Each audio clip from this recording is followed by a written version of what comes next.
Hola, bienvenido al audiolibro de la historia de la redención. Hoy narraremos el capítulo 46, los primeros reformadores. En medio de las penumbras que cubrieron la tierra durante el largo periodo de supremacía papal, la luz de la verdad no fue totalmente extinguida. En todas las edades hubo testigos de Dios, personas que albergaron fe en Cristo como el único mediador entre el Señor y los hombres, que se aferraron a la Biblia como la única norma de vida y que santificaron el sábado. ¿Cuánto debe el mundo a esos hombres? La posteridad jamás los sabrá. Se los calificó de herejes, se tergiversaron sus motivos, se falseó su carácter, sus escritos fueron prohibidos, mal interpretados o mutilados.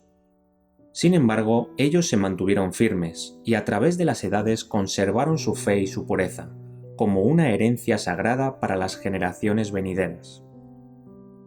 Tan terrible fue la guerra lanzada contra la Biblia que hubo ocasiones cuando existían muy pocos ejemplares de ella, pero Dios no permitió que su palabra fuera totalmente destruida. Sus verdades no debían permanecer ocultas para siempre. Con la misma facilidad con que podía abrir las puertas de la prisión y descorrer los cerrojos de hierro para que sus siervos salieran libres, el Señor podía liberar también las palabras de vida. En diferentes países de Europa, el Espíritu Santo impulsó a distintos hombres para que investigaran la verdad como si fuera un tesoro escondido. Guiados providencialmente hacia las Sagradas Escrituras, estudiaron sus santas páginas con profundo interés. Estaban dispuestos a aceptar la verdad sin importarles cuánto les costara. Aunque no percibían con claridad todas las cosas, pudieron descubrir numerosas verdades sepultadas desde hacía mucho tiempo. Como mensajeros enviados por el cielo, salieron para quebrantar las cadenas del error y la superstición, e invitar a los que por largo tiempo habían sido esclavizados con el fin de que se levantaran y aprovecharan su libertad. Había llegado el momento cuando las escrituras deberían ser traducidas y dadas a la gente de los diferentes países en sus propios idiomas nativos. La medianoche del mundo había pasado, las horas de tinieblas estaban terminando y en muchos países aparecieron las señales de un nuevo amanecer. La estrella matutina de la Reforma. En el siglo XIV surgió en Inglaterra la estrella matutina de la Reforma. John Wycliffe fue el heraldo de la Reforma, no solo para Inglaterra, sino para toda la cristiandad. Fue el precursor de los puritanos. Su época constituyó un oasis en medio del desierto. El Señor consideró apropiado confiar la obra de reforma a alguien cuya capacidad intelectual le daría carácter y dignidad a sus labores. Así se silenció el menosprecio y se impidió que los adversarios de la verdad trataran de desacreditar su causa, ridiculizando la ignorancia de su abogado. Cuando Wycliffe llegó a dominar todo lo que se enseñaba en las escuelas, se dedicó al estudio de las Escrituras. En ellas encontró lo que antes había buscado en vano. Vio allí una revelación del plan de salvación, y a Cristo como el único abogado del hombre. Descubrió que Roma había abandonado el sendero señalado por la Biblia para seguir las tradiciones humanas. Se entregó a sí mismo al servicio de Cristo y se decidió a proclamar las verdades que había descubierto.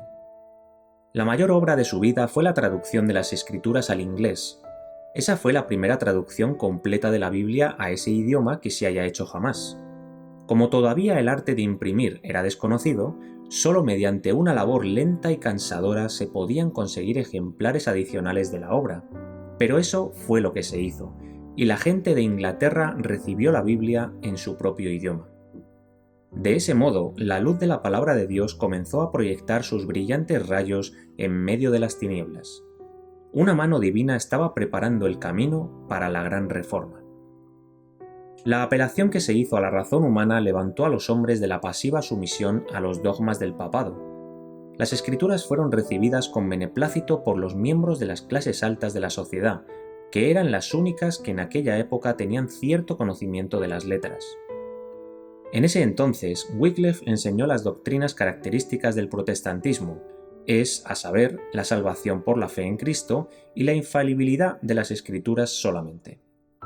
Muchos sacerdotes se unieron a él para distribuir ejemplares de la Biblia y predicar el Evangelio, y tan grande fue el efecto de esas labores y de sus escritos que la nueva fe fue aceptada por casi la mitad de los habitantes de Inglaterra. El reino de las tinieblas tembló. Los esfuerzos de sus enemigos para detener sus labores y destruir su vida fueron en ambos casos fracasos completos, y al cumplir 61 años falleció en paz mientras servía junto al altar. La Reforma se difunde.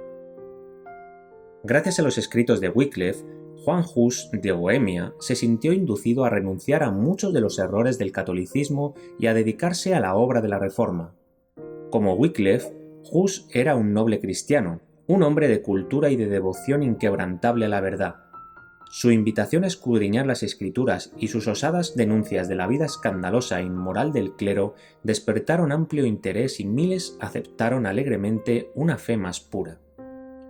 Eso excitó la ira del papado, los prelados, los sacerdotes y los monjes, y se intimó a Hus a comparecer ante el Concilio de Constanza para defenderse de la acusación de herejía. El emperador alemán le concedió un salvoconducto, y al llegar a Constanza el Papa personalmente le aseguró que no se cometería ninguna injusticia con él. Después de un largo juicio, durante el cual se aferró a la verdad, se requirió de Hus que eligiera entre abandonar sus doctrinas o ser condenado a muerte. Aceptó el destino de los mártires y después de ver cómo se entregaban sus libros a las llamas, él mismo fue quemado en la hoguera. En presencia de los dignatarios de la Iglesia y el Estado reunidos en esa ocasión, el siervo de Dios elevó una solemne y fiel protesta contra las corrupciones de la jerarquía papal.